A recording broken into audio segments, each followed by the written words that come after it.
Are you looking for relevant healthcare information?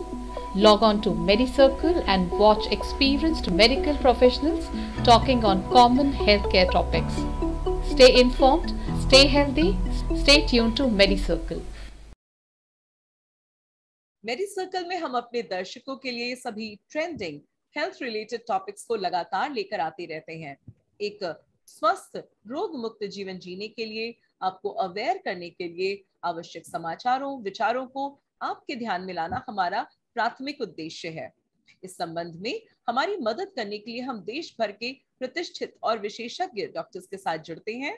Doctor speak में आज हम बात करने जा रहे हैं मधुमेह की समस्या और इससे निपटने में आपकी मदद करने के तरीकों के बारे में। हेलो नमस्कार, मैं हूं प्राजिता मेहरा और आप देख रहे हैं मेडिसर्कल। Today on our diabetes awareness series, we have Dr. Devesh Suri with us. Dr. Devesh Suri Lucknow में एक डायबिटोलॉजिस्ट हैं और इस क्षेत्र में 16 वर्षों का अनुभव रखते हैं।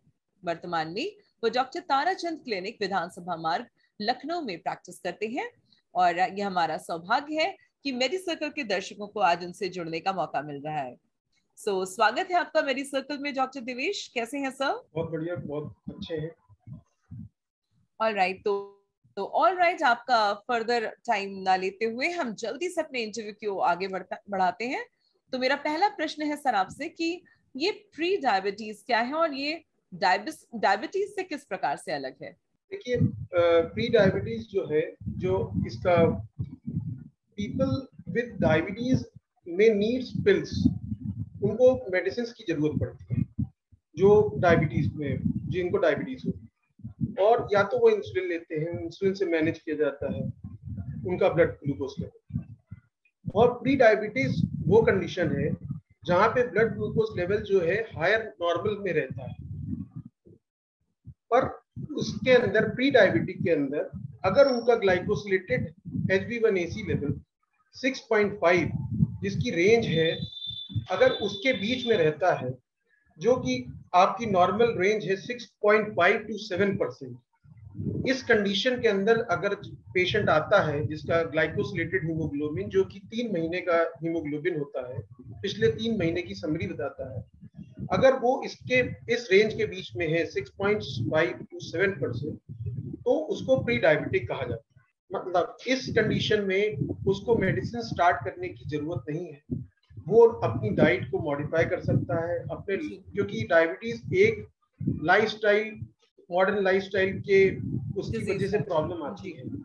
तो 6.5 to 7% इसी को प्री डायबिटिक कहा जाता है।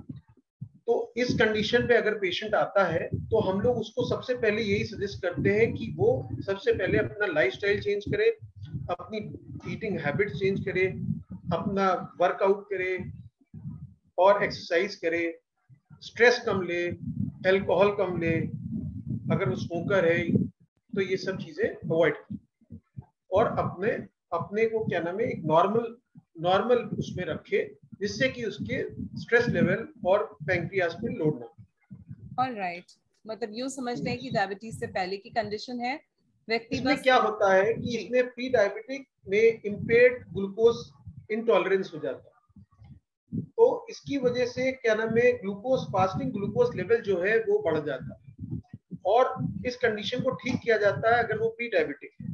डाइट से चेंज कर सकते हैं, एक्सरसाइज खूब कर सकते हैं, सब चीजों से कंट्रोल किया जा सकता है।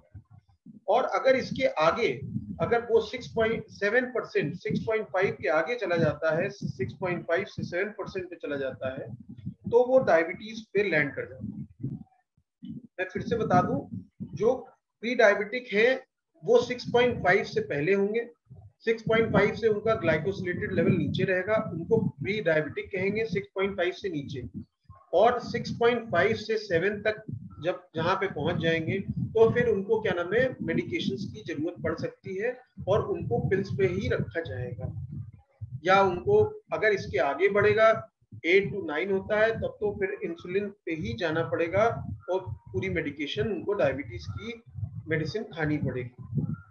सो डॉक्टर, अब ये क्लैरिटी तो हो गई कि हमें 6.5 से नीचे वालों को प्री डायबिटिक कहना है और उसके ऊपर की जितनी भी लोग होते हैं जिनकी वैल्यू उससे ऊपर पड़ती है वो डायबिटीज के मरीज हो जाते हैं। अब डायबिटीज के मरीज के इकलौता एक ही प्रश्न होता है जो आपके क्लिनिक में आने वाला हर व्यक्ति आपसे पूछता होगा कि डॉक्टर साहब इस डायबिटीज हो गई है, अब ऐसा क्या खाना चाहिए या खाना नहीं खाना चाहिए? तो मैं चाहूंगी आप इसके बारे में थोड़ा हमें डिटेल में बताएं। देखिए, अगर क्या नाम है पेशेंट प्री डायबिटिक, तो उसके लिए तो हमने सबसे पहले यही बोला है कि क्या नाम है वो कम से कम फिजिकल एक्टिविटी करे। 40 मिनट्स की फिजिकल 30 टू 40 मिनट्स की फिजिकल एक्टिविटी डेली करे, और अपनी डाइट के अंदर क्या नाम है प्रोटीन्स, कार्बोहाइड्रेट ये सब ज्यादा ले, और एरोबिक एक्सरसाइज जो है वो करे। उससे क्या है कि क्या नाम है कम से कम उसको बहुत बेनिफिट होगा, और हो सकता है क्या नाम है उससे अगर कंट्रोल हो जाए तो उसको क्या नाम है वो डायबिटीज में नहीं लैंड करे। प्री डायबिटिक कंडीशन को एक बार डाइट से और एक्सरसाइज से रिवर्स किया जा सकता है, और एक बार डायबिटीज पूरी प्रेसिपिटेट कर जाती है फिर उसको रिवर्स करना थोड़ा मुश्किल है। फिर यही है कि आपको मेडिसिन, डायबिटीज की मेडिसिन खानी ही पड़ेगी, उसका अल्टरनेटिव नहीं। और आपको अपना डाइट से भी तब भी मेंटेन करना पड़ेगा। इसका मतलब ये नहीं है कि आपने मेडिसिन ले ली और आप कुछ भी खाएं सिर्फ मेडिसिन ही कंट्रोल कर लेगी, वैसा भी नहीं। उसके साथ भी स्ट्रिक्ट आपको फिजिकल एक्टिविटी और साथ में क्या नाम है डाइट से अपने आप को, अपने लाइफस्टाइल को कंप्लीटली बदलना पड़ेगा। जो लोग जंक फूड और बाहर का फास्ट फूड खाते हैं उनको वो सब रिस्ट्रिक्ट करना पड़ेगा। Oily foods and everything should be stop.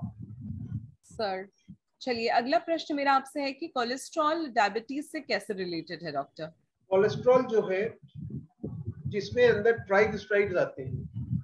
अब आप इसके अंदर एक चीज ये नोट करिएगा कि जो इसके अंदर जिस पेशेंट को क्या नाम है डायबिटीज होता है उसके ट्राइग्लिसराइड लेवल और कोलेस्ट्रॉल लेवल जब भी हम ब्लड लिपिड प्रोफाइल कराते हैं या ब्लड टेस्ट कराते हैं तो वो हमेशा हाई निकलते हैं। इसके अंदर दो कैटेगरीज होती हैं, जैसे फीमेल्स के अंदर मोर देन 50 mg/dl निकलेगा तो अलार्मिंग है, और मेल्स के अंदर 40 mg/dl से ज्यादा हुआ तो अलार्मिंग है। तो cholesterol level directly diabetes patient जितने भी डायबिटिक होंगे उनके अंदर हमेशा LDL और HDL कोलेस्ट्रॉल बढ़ा हुआ है मोस्टली। तो ये दोनों तरह से क्या नाम है, और ये दोनों के दोनों हार्ट डिजीज करते हैं और स्ट्रोक करते हैं। लॉन्ग रन के अंदर आपको क्या नाम है दोनों कॉम्प्लिकेशंस सफर करने पड़ सकते हैं, वो भी लॉन्ग रन में हो सकते हैं। पर आपको जैसे ही डायबिटीज हुई तो आपका ये दोनों कोरिलेट एक दूसरे से करेगा ही करेगा। सर आपने ऑलमोस्ट मेरे अगले प्रश्न को जो मैं आपसे लेने वाली थी उसको ऑलमोस्ट ले ही लिया है।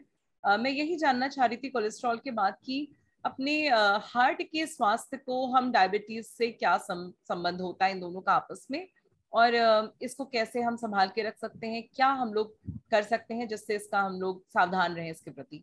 देखिए, इसमें क्या होता है कि अगर बहुत ज्यादा टाइम तक क्या नाम है कोई डायबिटिक का पेशेंट है, उसका हाई ब्लड शुगर लेवल है, तो उसकी वजह से क्या नाम है जो उसमें डैमेज होता है, ब्लड वेसल्स डैमेज करती है, और क्या नाम है हार्ट के ऊपर बहुत ज्यादा प्रॉब्लम आती है। और इस कंडीशन के अंदर सबसे ज्यादा रिस्क ये होता है कि हाई ब्लड प्रेशर धीरे धीरे क्या नाम है उसको पता नहीं चलता है, उसका साइमल्टेनियसली डायबिटीज के साथ साथ उसका ब्लड प्रेशर भी बढ़ता रहता है, जो कि क्या नाम है उसकी आर्टरीज की ब्लड वेसल्स को डैमेज करता है। तो इससे क्या नाम है इससे क्या नाम है काफी नुकसान होता है। दोनों के दोनों क्या नाम है रिलेशन है, diabetes with hypertension and with heart failure, ये सब साथ ही में चलते हैं।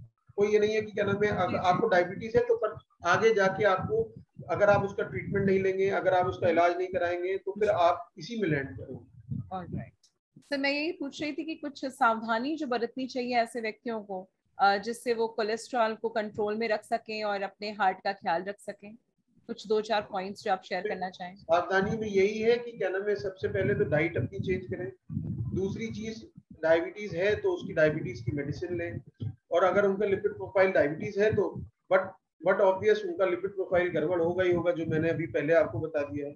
इसमें HDL लेवल और LDL लेवल सब बड़े निकलेंगे, कोलेस्ट्रॉल लेवल हाई निकलेगा, तो उसके लिए उनको स्टैटिन्स और भी मेडिसिन एज पर पेशेंट जो उसकी फाइंडिंग्स है उसके हिसाब से हम लोग प्रिस्क्राइब करते हैं वो उसको खानी पड़ेगी, जिससे कि कल को वो हार्ट फेलियर और इस केसेस में ना जाए, इसमें लैंड ना करे। क्योंकि डायबिटीज बहुत सारी चीजों को प्रेसिपिटेट कर देती है साइमल्टेनियसली, और वो स्लो प्रोसेस, मतलब एकदम नहीं, धीरे धीरे धीरे धीरे आपको क्या नाम है उसमें पूरे में सब ऑर्गन टारगेटेड हो जाते हैं, और हर चीज पे उसका आईज में इफेक्ट होगा, ब्रेन पे होगा, सब वाइटल ऑर्गन्स पे उसका कहीं ना कहीं इफेक्ट तो होता ही होता है। चलिए, बहुत बहुत धन्यवाद डॉक्टर साहब, आपने अपना इतना अमूल्य समय हमें दिया और इतनी अच्छी जानकारी हमसे साझा की, उसके लिए बहुत बहुत धन्यवाद। मैं पूरी मेडिसर्कल की टीम की ओर से आपको थैंक्स कहना चाहूंगी। It was really lovely meeting you. Thank you so much.